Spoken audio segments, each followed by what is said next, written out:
इलेक्शना जोबोर खाथिथारसै बिनिखायनो नोंथांमोनाथ' पलिटिक्सनि भिडिअ होनबा जोबोर मोजां मोनखायो स' नोंथांमोनजों फिन राजखान्थिजों सोमोन्दो थानाय भिडिअखौनो लाबोबाय नोंथांमोन आं हाथियारनि दावहानि बा जायखिजाया साइन्टिफिक टेक्न'लजि डिस्कभारि इनभेन्सननि सायाव भिडिअ लाबोआखै लाबोगोन नाथाय नोंथांमोना जिहेतु राजखान्थिखौ जोबोर मोजां मोनो नोंथांमोननि थाखाय आङो राजखान्थिनि फंनैसो बाथ्रा बुंनो फैदों आरो बे भिडिअआ जायफोर नोंथांमोना राजखान्थियाव जोबोर टेलेन्टेड नोंथांमोननि थाखाय बे नङा नाथाय जायफोर सुबुङा जास्ट भट होनांगोन होननाल' मिथियो जायफोरा राजखान्थिखौ मोजाङै बुजिस्लाबा नोंथांमोननि थाखाय माबा मोनसे बुंनो होननानै आं बे भिडिअखौ लाबोदों स' बेवहाय आङो मोनब्रै अनजिमा लिरदों बे मोनब्रै अनजिमाखौ नायनानै नोंथांमोना मा बुजिना लादों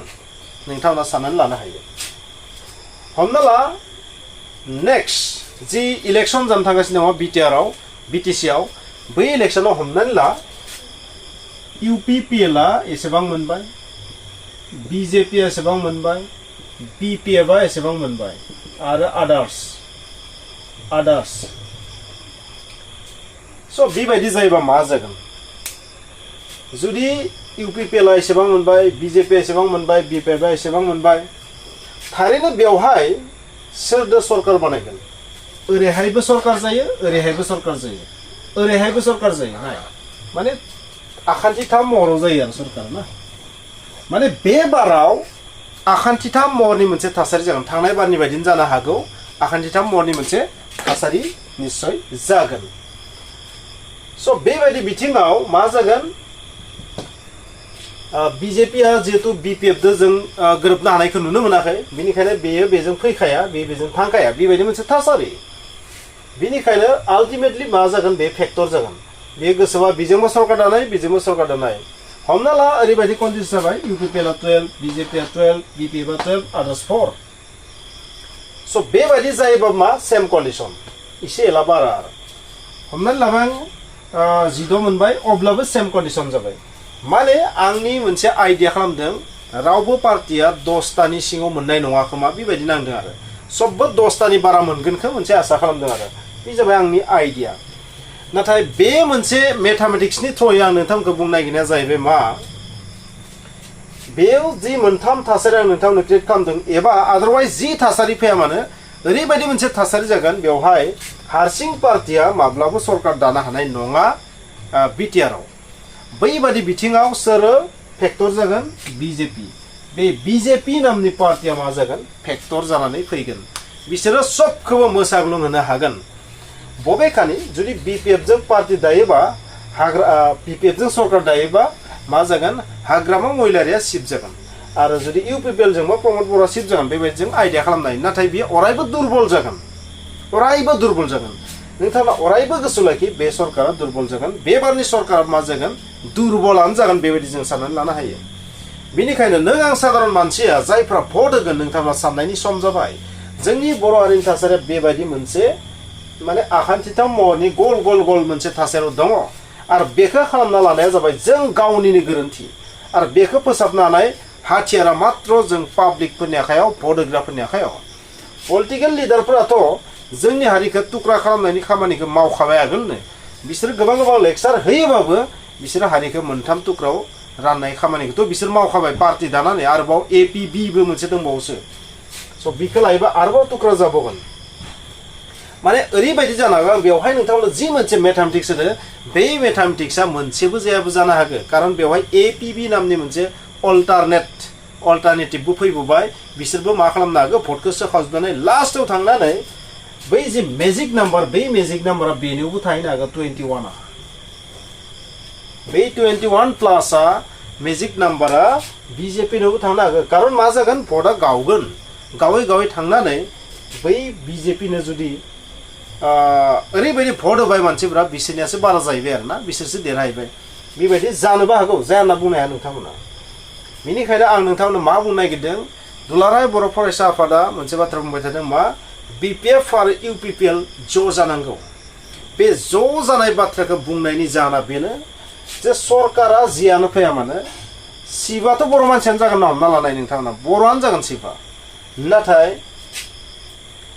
हाग्रामा जायोबाबो दुर्बलानो जागोन बेयो प्रमोद बर' जायोबाबो एसे दुरबलानो जागोन माने ब्रेक गोनां जागोन आरो ब्रेक लगायजानाय जागोन सोरबा बिश्वजित दैमारि जायोबाबो बेवहायबो मा जागोन ब्रेकआनो थागोन बिश्वजित दैमारिया जुदि जायोबा बेथ' बिजेपि सरकारनि बिजेपिनि आन्दाराव जागोन स' बिजेपि पार्टिनि मानसि नालाय बेयोबा नेसनेल लेभेलनि मथे खामानिखौ मावनांगोन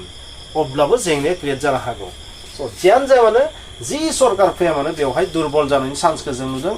जाबायदि दा थानाय सरकारा मा मेन्डेट नङा नालाय मा जायो गोबां बिथिंखौ डिसिसन लानो हाया आरो डिसिसन लानो हायाबा मा जायो बेखौ नोंथांमोनाबो मिथिगौ माखासे डिसिसनखौ जों लानो हायाबा जोबोर उइल पावार थानायनि उनावबो जों गोसोबादि मोनबो खामानिखौ मावनो हाया आरो बेवहाय बेनो जानो थांगासिनो दङ स' नोंथांमोना बुजिदों स' जोंनि आखायाव मोननैल' हाथियार दं दा लोगोफोर आंनि बादिबा मोननैल' हाथियार दं मोनसे हाथियारा जाहैबाय मा जों खौसे जानांगौ एपिबि इउपिपिएल आरो बिपिएफ बिसोरो गावनि जातिनि सार्थ हारसिं हारसिं पलिटिकेल पार्टि गेलेयोबाबो सरकार दानाय समाव मा जानांगौ ज' जानांगौ आं बेबायदि बुंगोन अब्लानिया जोंनि हारिनि सार्थआ बांसिन थागोन एबा जों ओरैबायदि भट होनांगोन जे जोंनोथ' बिजेपिखौ नांगोन बुंनो थाङोबा बिजेपिया जिहेतु सेन्ट्रेलावबो दं स्टेटआवबो दं बेनिखायनो बिजेपिनि सापर्टखौथ' निस्सय एसे नांगोन थेवब्लाबो बिसोरनि जि जुदि आङो जुदि इउपिपिएल आरो बिपिएफनि सार्थआव बाथ्राखौ जुदि बुङोबा बिसोरो माने एसेबां जुदि 10+ लेभेलाव जुदि थायो 10+ लेभेलाव जुदि थायो अब्लाना मा जागोन बा 10टा मिनिमाम जुदि 10टा मोनो अब्लाना बिसोरथ' फेक्टर जाना फैखाबाय बेनिखायनो बिसोरो 10टानि सिङाव थायोबा माने बिथांमोना डिसिसन लानायाव मा जागोन इजिसिन जागोन आरो नङाबा गोसोबादि डिसिसन लानो हानाय नङा बेबायदिया आं ओरै बुङाखै दे बे फैयोबा गाज्रि जागोन बे फैबासो मोजां जागोन बे फैबासो मोजां जागोन बेबायदि बुङाखै जाय पार्टियानो फैया मानो बिसोरो जोंनि माखासे खामानिखौनो मावगोन ना जों सानना लानो हायो आरो बैहाय बर' मानसियानो जागोन ना जों सानना लानो हायो खारन बिटिआरआव गुबुन हारिनि मानसिया जुदि शिफ्ट जायोबा बेयो बबेबा पलिटिकेल पार्टिनि थाखाय फिउचार जोबोर गाज्रि साइड इफेक्ट जानो हागौ बे मोनसे बेनिखायनो बेहाय बर' मानसियानो फैगोन ना जों सानना लानो हायो नाथाय